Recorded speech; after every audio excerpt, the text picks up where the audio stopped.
Hi everybody and welcome to Out of the Gate, Daily Racing Form's weekend handicapping preview program. I'm Dan Illman. Thanks so much for watching. Here's what's coming up in this week's edition of Out of the Gate. It's the last round of Kentucky Derby preps. DRF handicappers Mike Beer, Matt Bernier, and I will take a look at the Grade 1 Arkansas Derby from Oaklawn and the Grade 3 Lexington Stakes from Keeneland. But arguably, the best betting race of the weekend is the Grade 1 Jenny Wiley Stakes for fillies and mares on the turf. Nicole Russo's pedigree pick. She takes a look at the pedigrees of the 3-year-olds in the Arkansas Derby. David Aragona's Timeform U.S. Spotlight focuses on the Lexington Stakes. JK's Play of the Day, he's got something for you at Keeneland, plus tourney talk, best bets, and lots more. So let's break Out of the Gate.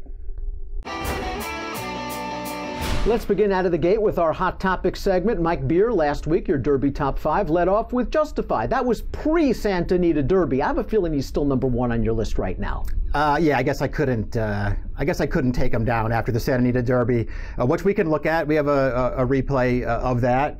I thought this was a really nice performance. I know that, Justify got loose on the lead. He had everything his own way on the front end. Maybe in a lot of ways, Bolt d'Oro was the horse who was way up against it, chasing a really good horse in here, because that's not an easy trip. I still just feel like Justify's the best horse. Does that mean I want to bet him in the Derby as the favorite? Maybe and maybe not. But I do think that this horse stamped himself as the best 3-year-old in the country last weekend. Looked like he was getting away from Bolt d'Oro as we take a look at your top 5. Bolt d'Oro raced well enough, though, to be second on your list. We'll talk a little bit more about Quip and My Boy Jack as the show progresses. Florida Derby winner Audible is number 5. Matt, you saw Justify's race just like everybody else, but no change from your top number 1. You're sticking with Mendelssohn and Aidan O'Brien. If for nothing else, just consistency. I can't argue with anything that anybody talks about with Justify. He might just be a special talent, and maybe he has the ability to buck the trend as far as the lack of 2-year-old seasoning. Forget about 2-year-old seasoning. He didn't even start until February. I'm going to stick with Mendelssohn on the heels of his impressive effort in the UAE Derby. I just think it was still one of the best performances we've seen of any 3-year-old, no matter where, whether it's here in North America or it's overseas. I understand it was a speed-friendly track out at Meydan this evening, but I still think it was an unbelievable effort. You touched on the pedigree before we came on, Dan. It's hard to argue with a more well-bred horse than Mendelssohn based on what he's done on the track. He's won on dirt, he's won on synthetic, he's won on turf, he's won on the lead, he's won from just off the lead. He shipped to the United States already and won, and he has Aidan O'Brien in his corner. Again, for consistency's sake, I'll leave him there, but I understand why anyone would put Justify at the top of the list. My top 5, I had to go with Justify. He made a believer out of me in the Santa Anita Derby. Yes, he got a nice, easy lead, but he always seemed to have the measure of Bolt d'Oro turning into the stretch, and Curse of Apollo, Schmerz of Apollo. My top 5 have 2 horses that didn't race at 2, Justify and the number 5 Magnum Moon, who we'll talk about a little bit later. But a champion that could be lurking in the weeds is the number 4 Good Magic, and we saw Good Magic get back to his form last week in the Bluegrass. Thought he made a little bit of an early move in this race. He's taking this race over right now from a game and gutsy flame away, and he gets a little bit tired the last 16th of a mile, but we do have to remember this is also only his second start of the year. I think Chad's plan is to get him 100% for the Kentucky Derby. Whether he'll have him good enough to beat horses like Justify or Mendelssohn or Audible or some of the others, that might be a different story, but this was certainly a step in the right direction for Good Magic. So Justify number 1 on my top 5 list, Good Magic at number 4, but he's trending the right way. Our lists might change after this week because the Grade 1 $1 million Arkansas Derby is the DRF Bet Saturday race of the day. Let's get to some handicapping.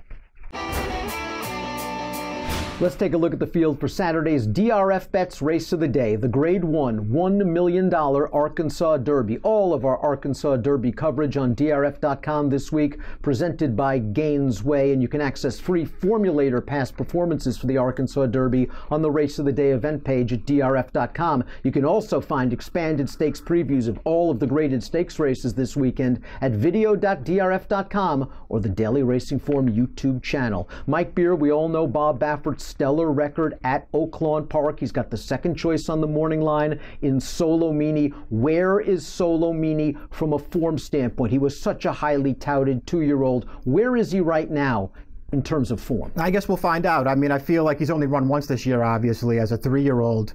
I thought his first start back in the Rebel maybe looked a little bit like a race that he needed.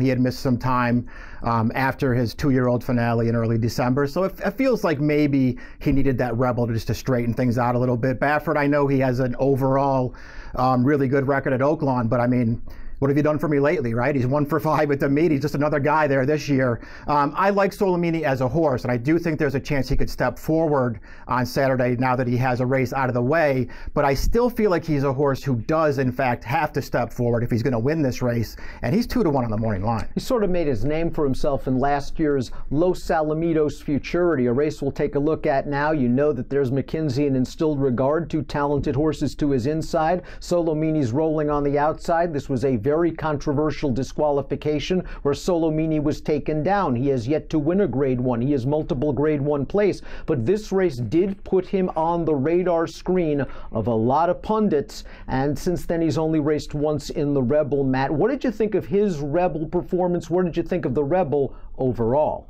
I thought his Rebel was lackluster, let's put it that way, kind of like Mike was alluding to, probably a race that the horse needed in order to get back to his best form. I think the Rebel as a whole, I don't mind it, mainly because I kind of am taken by the winner that day. But something else to keep in mind with Solomini. Solomini was initially talking about moving up to the Wood, and then all of a sudden, when there was the musical chairs, once McKinsey was taken out of the picture, Justify rerouted from Arkansas to Santa Anita, now that's really the only reason that Solomini is back in Arkansas. So perhaps that's something to file away. The Rebel as a whole, we're going to take a look at the stretch run right now.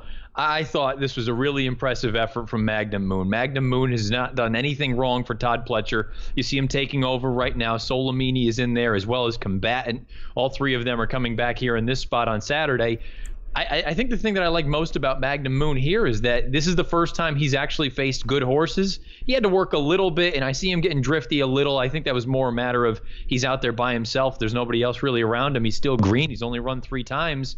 I think there's really a serious possibility he moves forward here. We'll find out if distance is his friend, but so far I have no knocks against him.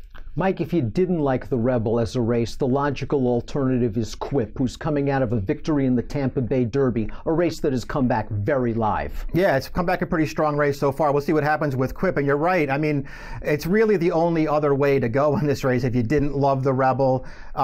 I hear what everybody's saying about Magnum Moon. I have no doubt that he's a talented 3-year-old horse. I'm not as sold on him as everybody else is, though. And that just sort of led me looking in a different direction for this race. Quip, as you talked about the Tampa Bay Derby, I thought he ran really well. We can look at the replay of that race. And here's what I liked maybe more than anything about this race. This is a horse who has run well, I think, in all 4 career starts. The horse that he's on the lead with right now, World of Trouble, is a fast sprinter, and I feel like, there are obviously some distance concerns with that horse, but he's fast. And that horse tried to run away from Quip through the second turn of this race, and Quip would not let him run away. He kept right up with that horse. He outfinished him at the end. This horse, I think, still has even more upside. And he's 3rd choice on the morning line in this race. If he's 3rd choice in this race, I'm going to bet him. And I really like this outside post position for him because, as we saw, he has speed. He's going to play the break. There are some speeds to his inside, and he might work out a nice stalking trip on the outside. A very talented horse, Quip. I am going to go with Magnum Moon. However, I'm a little bit concerned as he stretches out to 1 1/8.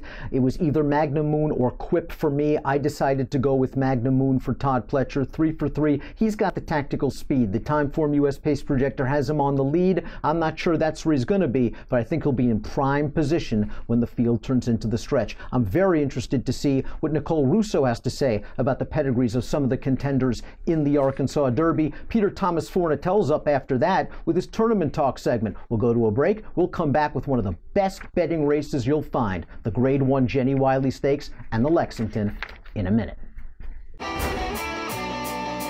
Hey guys, Nicole Russo checking in from Lexington, Kentucky for Out of the Gate. With the Kentucky Derby looming here in the Bluegrass State, the final major points race is this Saturday in the Arkansas Derby at Oaklawn. Here's the field for this race, 100 points to the winner, and the top 2 finishers from the local prep, the Rebel, are back with Magnum Moon and Solomini anchoring the field. We've been talking about some of these Derby colts all spring, but I do want to make sure you're familiar with these 2 as they have some of the stronger, in my opinion, classic-type pedigrees heading to Churchill. Magnum Moon, of course, one of those trying to buck the Apollo curse, is by Malibu Moon, already the sire of 2013 Derby winner Orb. The AP Indy sire line, of course, responsible for so much classic success. And another sire line in play in Magnum Moon's pedigree, that of Unbridled, and his late son Unbridled Song, really a standout broodmare sire. This is a good classics combination, and crossing the AP Indy line over Unbridled Song mare, like we see with Magnum Moon, already responsible for the likes of champion Unique Bella.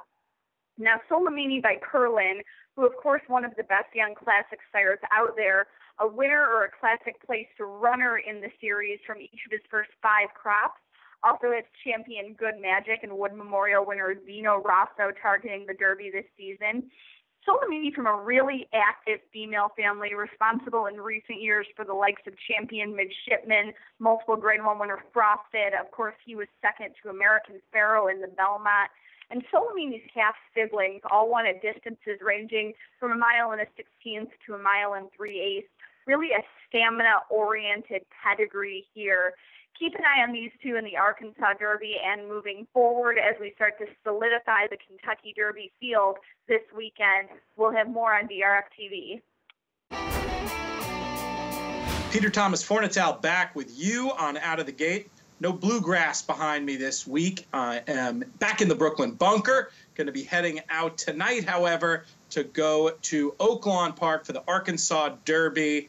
And that means I'm going to be missing one of the biggest things to be happening in contest this weekend, and that is a brace of contests at Keeneland. There will be the $500 Spring Challenge on Saturday and the famed Grade 1 Gamble on Sunday. You can check me out on Twitter at Looms Boldly. I will be sending around updates, hopefully. Those contests expected to draw very big fields, great players from around the country descending upon Lexington as we speak. I think they're going to get better weather than I did last weekend, but it does seem like it's going to rain. Check the weather if you are playing, but should be great contests. In any case, if you're not getting to Lexington, or even if you are and you want a multi-table, you got to check out DRF tournaments as well.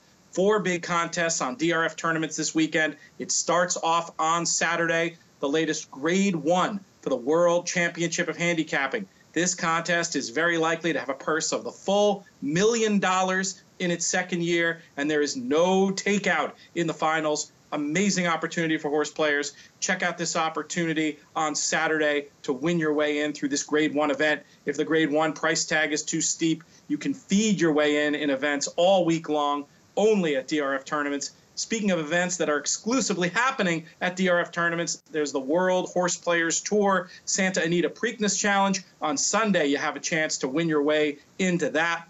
That one costs $458. 1 in 12 will win their $5,000 buy-ins. That contest, incredibly player-friendly. All the money is added, and we're going to be filming a television pilot in conjunction with it. Going to be very exciting to be a part of.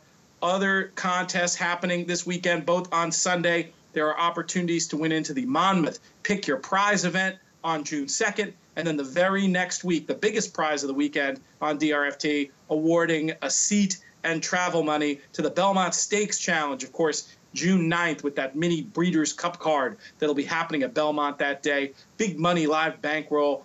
You can put up the money and buy in, but isn't it more fun to win in through DRF tournaments? I think so. So check it all out. Tournaments.drf.com. Smaller games as well, no matter what type of player you are. Even if you've never played in tournaments before, go to DRF tournaments. Check out the options on there. If you have any questions about it, I'm here to help.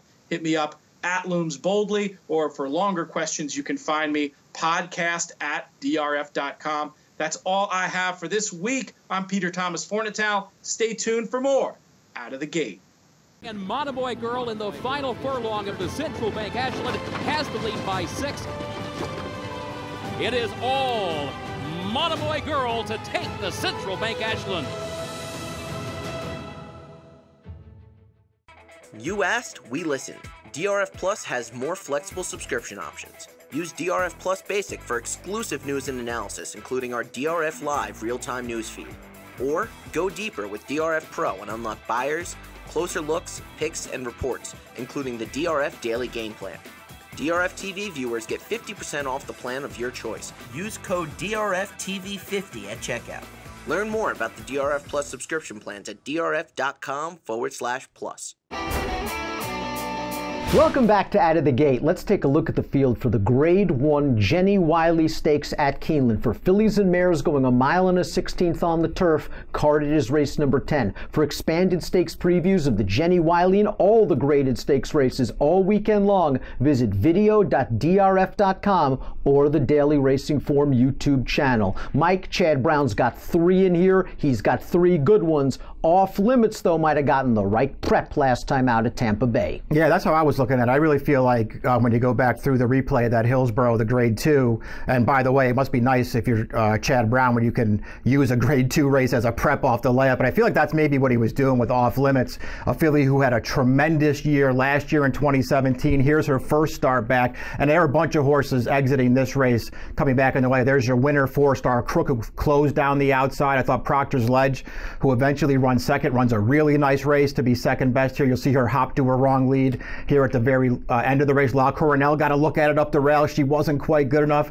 That's Off Limits in behind them. I just feel like Joelle Rosario sort of rode her a little conservatively around the second turn. She finished up gaming in this race. I feel like maybe that's exactly what they wanted out of her. If she gets back to her 2017 form on Saturday, I just think she's going to be really hard to beat. Matt, another mare coming out of Tampa Bay Downs this winter is Dona Bruja, and Dona Bruja has not run a bad race at all in North America for trainer Nacho Correas. Yeah, you know, she's a really interesting mare at this point in the game, because if you believe what the Endeavor showed us, and we're going to take a look at that replay right now, if all of a sudden she has a new dimension where she can go out to the lead if it's given to her, she's always been a mare that comes from mid-pack or even farther back. If now all of a sudden she can go to the front, it's a game changer in here. You see that she beat La Coronel. La Coronel came back to run just fine in that next race, that Hillsborough. I think Dona Bruja is very interesting in here. If you think that there's a new gear to her, a new dimension, to work out the trip of all trips in here, and I think that's an important piece here. My filly in here might be a little bit of a reach, and that's Cambodia. Cambodia got really good over the summer for trainer Tommy Proctor and actually ran third in the Breeders' Cup Filly and Mare Turf against world-class competition. In her final start of 2017, though, it appeared she looked like she was ready for a break. We're going to turn into the stretch of the Grade 1 Matriarch. She was favored over Off Limits, who we see down towards the inside, and was clearly superior to Cambodia on this day. Cambodia's got a perfectly good look at this turning into the stretch, but she's just flat the last eighth of a mile. I think she's feeling the effects of a long campaign. Proctor gave her plenty of time after that race. Cambodia has won off long layoffs in the past. She draws a good inside post position, and she has won on turf that's less than firm. There is some rain in the forecast for Lexington, Kentucky on Saturday. Plus, the price will be right on the number 1 Cambodia, my top pick in just a fantastic edition of the Grade 1 Jenny Wiley. Another graded stakes race at Keeneland for the 3-year-olds offers Kentucky Derby points. Let's get to the Lexington.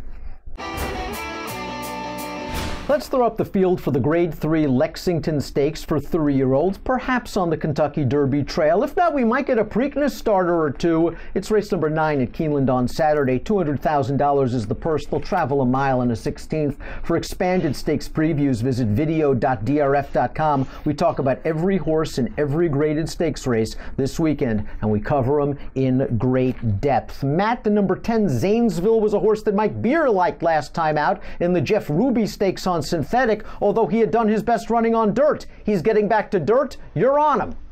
Yeah, you know, I don't think he ran poorly in that Jeff Ruby Stakes. We're actually going to take a look at that replay right now, the stretch run of it anyway. He and Pony Up, they kind of go hand in hand at the top of the lane and down the stretch. And I understand Pony Up out finishes Zanesville, but I think Zanesville got a little intimidated in deep stretch by him. I think the important thing, though, is kind of what Mike had alluded to, going to the reason for liking him in the Jeff Ruby Stakes. I thought his run 2 back at Delta Downs was tremendous, and now getting back to the dirt surface, I think this is a beneficial move for him. I don't know if he's a superstar, but I don't know how many superstars are in this field, and if he can just take an incremental step forward, I think he's got a puncher's chance at a big, big number. Well-bred horse cutting back to 1 mile and a 16th. As we talked about in the stakes preview, trainer Tom Amos has done good work with 3-year-olds moving from synthetic to dirt. He certainly wasn't carved up in the Jeff Ruby Stakes. Mike, you like my boy Jack in here. You simply think he's the best horse. It's been a tale of 2 trips in his last 2 races. Yeah, as annoyed as I'll be if Zanesville somehow finds a way to win this race, I could still root for that horse. I just, at the end of the day, felt like, you know, My Boy Jack just might be the best horse in the Lexington. I don't have a lot to say about it. We can look at the replay of his win 2 starts back. This is the Southwest Stakes at Oaklawn, where he got this perfect closer's trip. Big fast pace in front of him, inside run through the stretch. He comes right up the rail, which seemed like the place to be that day, and he just runs away from this field the final 1/8 of a mile. Nice performance there. His very next start in the Louisiana Derby was the opposite of this. Kent DeSormo sent him into the parking lot off the turn. He got a little bit tired at the end, but I think he maybe took the worst of it trip-wise in that race. I know he's a deep closer. I know that things can work against him in this race at a short price. I just think he's better than these horses. Let's throw up the Timeform U.S. pace projector for the Lexington Stakes, because Mike mentions that the 12 My Boy Jack is a deep closer, and he's fairly far behind. And that red bar indicating that the pace should be fast, that could really work well for My Boy Jack, and it could work against my top selection, the number 2 Telekinesis, who's relatively close to that pace. I'm hoping that red bar disappears once the gates opened up, and that the 1 and the 8 actually go to the front, and Telekinesis can settle into a nice spot in third. That was the position of his debut win sprinting at the fairgrounds, and last time out, his first time around 2 turns against older horses, he ended up on the lead, being hounded on the outside. And while I was disappointed he didn't win that race at odds on, I think it was asking a lot in only his second lifetime start. They've been talking a lot about the Queen's Plate for this horse down the road. This could be a nice step forward with his good tactical speed, and I think he'll drift off his morning line odds from Mark Casse. That's Telekinesis, very, very lightly raced, good inside post position, and maybe could work out the proper tracking trip. JK's play of the day, it's focusing on Keeneland.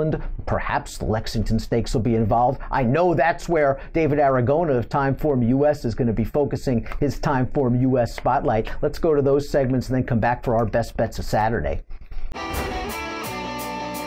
Hey everybody, welcome to JK's Play of the Day. We picked up a few chips last week with the Justify Daily Double. Wasn't a ton of money, but hopefully you made a little bit of money. We can run it back this week and try to make some more.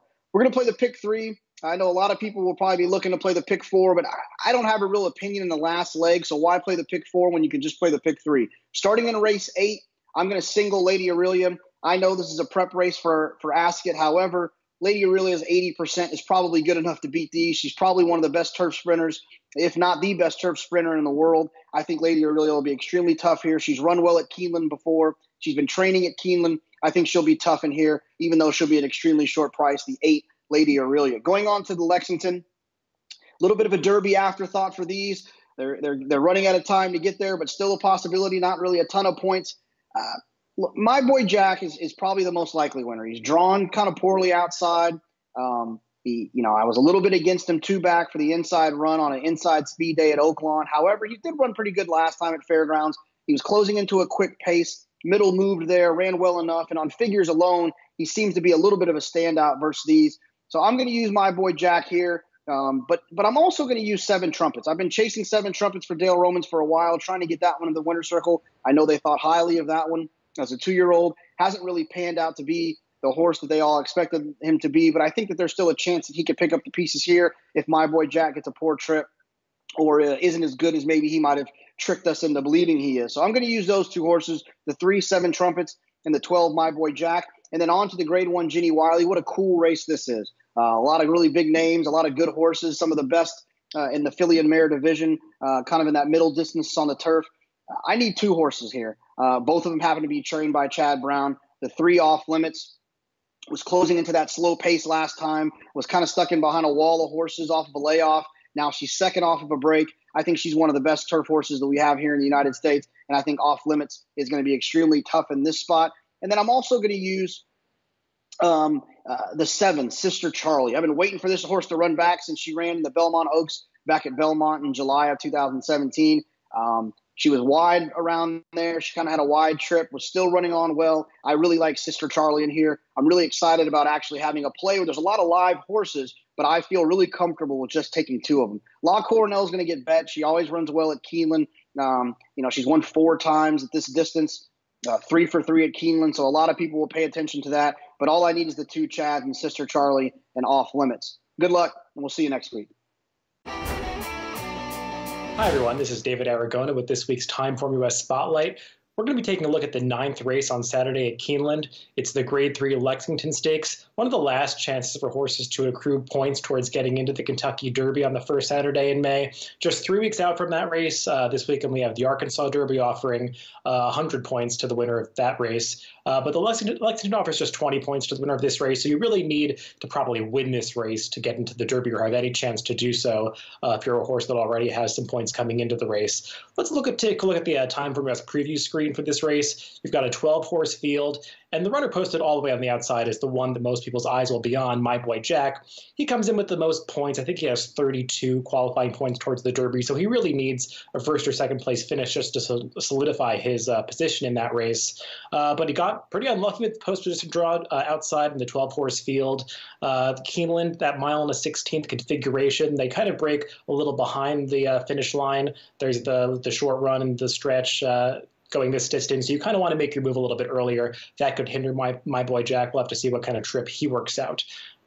In a field this large, you often see contested paces. That's what the pace projector is predicting. We've got some speed horses towards the inside. The number 1 horse, Battle at Sea, is a real need the lead type, so you imagine they'll be sent pretty hard from the inside. And Telekinesis, number 2 horse, another one that's poorly placed career starts, one of the lightly raced figures to try to be poorly placed as well. And the 8-horse Gracida, mostly up close because he's adding blinkers today, which could add some speed to his usual running style. Let's take My Boy Jack's PPs because he is the you have to start the conversation with. It's not going to be an easy trip for him breaking from this outside post, but the one thing he has going for him is that he is one of these one-run closers, so Kenta Sormer could just sort of take him to the back of the pack and hope to get lucky or go around the field. We'll see what he elects to do.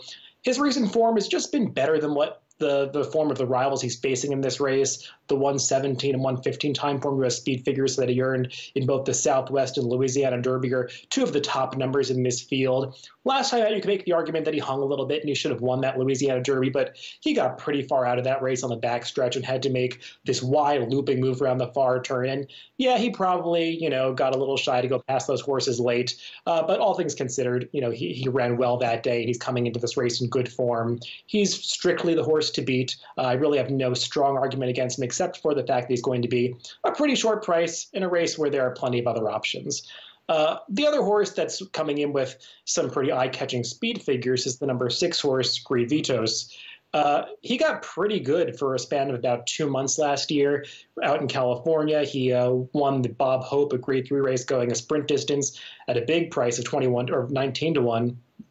And then next time out, he again sprung a minor upset in the Springboard Mile at Remington Park, handled the 2 turns that day, had a minor setback after that. He hasn't been seen in a while. His connections are kind of playing catch-up, trying to get him into the Kentucky Derby. He already has, I think, 10 points, trying to get the 20 points that are given out to the winner of this race. You see that his trainer, Adam Kitchingman, doesn't have the greatest numbers coming off layoffs of this type, 88 to 148 days, just a 53 time from his trainer rating, not really one of his stronger moves. Seems like a horse that might need a race, picking an awfully tough spot to come back in. So at a relatively short price, I'm a little bit against him. Let's take a look at the runner towards the inside. It's going to take some support, Telekinesis. He's just had 2 starts. He's the most inexperienced runner in this entire field, but he's got plenty of talent. I mean, he ran a really fast speed figure in his debut, 114. That number seems totally legitimate. He came back, and while he ran only against Allowance Company, that was a race actually against older horses, and he faced some decent ones at that. Silver Dust was on the Derby Trail last year. Now he's a 4-year-old. He's a decent runner. And, considering the tougher competition, he actually ran pretty well that day. Telekinesis kind of battling inside, and he faded a bit at the end of that race, but I thought he acquitted himself nicely.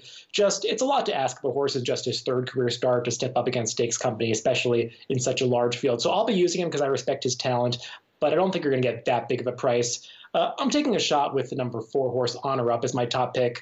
I know he's a little bit slower than some of the top contenders, but I like this horse's races, and I think he's got a real chance to improve here. He's another one that's coming off a layoff. He's only faced New York Birds up until this point, actually, but you see in his PPs, 2 back he finished second to Audible, who's established himself since as one of the top contenders for the Kentucky Derby. And in that race, Honor Up actually was pretty game, chasing Audible all the way to the finish, finishing well clear of the rest of the field. That race earned a respectable speed figure. It's held up since then, if not been flattered by Audible's performances. Honor Up came back and He just impressively won a maiden race against really nobody, but he ran another decent speed figure. He did it over a wet track. We're probably going to have a wet track again at Keeneland on Saturday with a lot of rain in the forecast. So with Jose Ortiz taking the mount, I think that's a good sign. He should work out a decent stalking trip from his number 4 post position. So if he's around the 10 or 12 to 1 range, On Rep's the price horse that I want to take a shot with in Saturday's Lexington Stakes. Let's send it back to the studio. Time for our best bet segment here on Out of the Gate. Mike Beer, Naira analyst, you have something at the Big A. The Big A, race number 8, is a little stakes race, $100,000 purse to Bridgetown for turf sprinters. I like Barbarossa in this race, number 2 for Todd Pletcher. Let's throw up the maiden win from the end of last year when this horse was a 2-year-old. This is 7 furlongs on the turf at Belmont. He'll be going 6 on Saturday. He just crushes this field in his second career start on the grass. He just runs away from them in the stretch. I actually like this horse. Obviously, this was a nice performance. I actually like this horse off of his last race, though, at Gulfstream Park, the Texas Glitter, where he just got, I thought, the wrong trip in behind a stablemate of his who had more speed than him, and he just never got clear through the stretch. I think his last race is actually better than it looks. He gets back to something like that maiden win. I think he's going to be tough to handle. Barbarossa's in race number 8. Matt, you're looking for a natural double. You've got something at Aqueduct race number 9. Yeah, out of her career debut, I put the number 4 horse Reverse the Decision in my DRF Horse Watch. We're going to take a look at that debut. It was back on January the 7th at Gulfstream Park. You're going to see her in those Klaravich Stables colors, the red and the white toward the back of the pack. She's very green. I don't think she really knows what the heck's going on at this point in the running, but I like the fact that she comes with as big a run as she does. She's going to pop back to the left lead. I think she's very, very green. Needed that race. She's had some time now between start 1 and she'll go out and start 2. And although she's with Chad Brown, there are enough interesting runners in this field that I wonder if she's going to be every bit of the 3 to 1 she is on the morning line, maybe even a little bit more than that. And I think she can seriously run. We'll take a shot with the 4 Reverse the Decision in the 9th. My best bet is at Parks, race number 3, number 5. That's Student Union, who's 9-2 on the morning line. Student Union making his second start off the Joe Taylor claim, and we're going to take a look at his most recent race. There really isn't much to watch here. No trips, no acceleration. He was just in against much better horses. 7,500 non-winners of 1 year. The winner, Ruble, that day. The favorite has just been on razor-sharp form. The runner-up, Saratoga Wildcat, was taking a tremendous drop in class, and Student Union was up against it from a pace standpoint. Student Union is now dropping from the 7,500 non-winners of a year down to the $5,000 non-winners of a year, and he is getting plenty of pace to attack this time around. His last 2 fast dirt buyer speed figures are 66 and 71. Certainly good enough to win a race like this. I'll go with the number 5 Student Union. He's a hard hitter, making his 76th lifetime start and looking for his 14th lifetime win. Student Union, my best bet at Parks on Saturday. We encourage you to follow the latest DRF TV offerings on Twitter. Follow at DRF Video. And for the latest news and notes for America's Turf Authority Daily Racing Form, follow on Twitter at DRF Inside Post. That's it for this week. Best of luck when your horses break out of the gate.